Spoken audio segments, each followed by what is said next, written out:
Welcome back, scholars. So today we are going to be talking about conclusions, and normally I would be discussing the third body paragraph, but this particular essay does not have a third body paragraph. Now, the expectation for you is that you write 3 body paragraphs.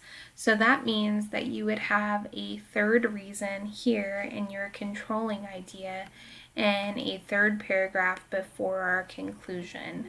But this essay was not written with a third body paragraph.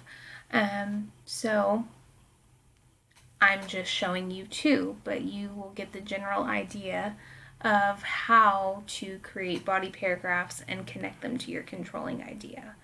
But we are going to be discussing conclusions today. So first, I'm going to go here. Each of you has access to the different conclusion techniques that you can use.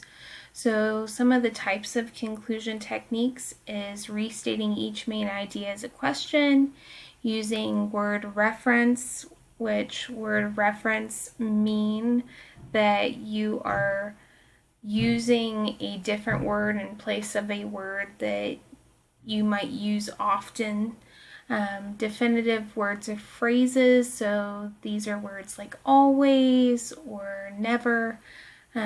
Restatement of general topic sentence, so that's our main ideas, or could also be our controlling idea, a hypothetical anecdote, or informative verbs.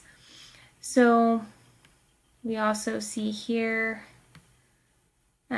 so restating each main idea as a question. I give you an example. So this technique is used to both summarize all of your main ideas and make your audience think by engaging them with questions about your topic. So topic of never giving up, main idea 1, being successful, main idea 2, building perseverance. An example would be, do you think that Ben Carson, the top pediatric neurosurgeon in the country and the U.S. Secretary of Housing and Urban Development, would have been a success in life if he chose to give up when being faced with adversity at a young age? Do you think I would have won that award for perseverance if I decided after the first few failed attempts of trying to throw a discus to just give up? The questions you ask should be taken from whatever supporting examples you are using. Definitive words, as I said, certainly, absolutely, positively, undoubtedly, surely. You can read, but basically it gives more reinforcement to your paper. It gives you an air of authority and finality to your writing. Restatement of general topic sentence.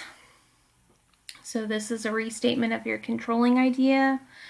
An example would be our controlling idea.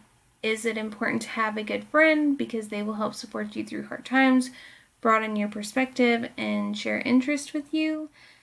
As you can see, friendships are a vital part of our lives as they lend a shoulder during tough times, help us to think outside the box, and create special memories doing the things that we love together. So we're not just stating this verbatim, meaning exactly as it's said, but we're using different way to say it. So these are just some of the techniques you could use for your conclusion, but let's look at our example. So the conclusion here says, experience helps contain the stream of knowledge in a steady flow. The best way to learn new things is by experience because it helps you with social skills and remembering. Now, notice here that the writer addressed what was stated in our introduction. So we see a redress of that. They talked in their introduction about learning new things is like a stream of knowledge. Sometimes it's a waterfall, and sometimes it's like a thin trickle of water. We see that simile. And here, because the controlling idea and claim is all about learning new things through experience, we see that they state that experience helps contain the stream of knowledge in a steady flow. So they're trying to prove that experience is the best way to learn new things. And here they readdress their introduction. Secondly, here, they reinforce this idea that the best way to learn new things is by experience. They restate their claim. The best way to learn new things is by experience because it helps you with social skills and remembering.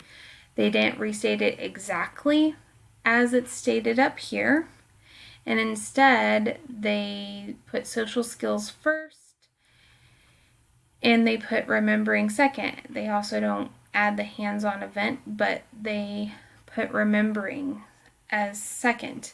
So it's a little bit different. There's a little bit of a change, but they reinforce the idea that this was their controlling idea.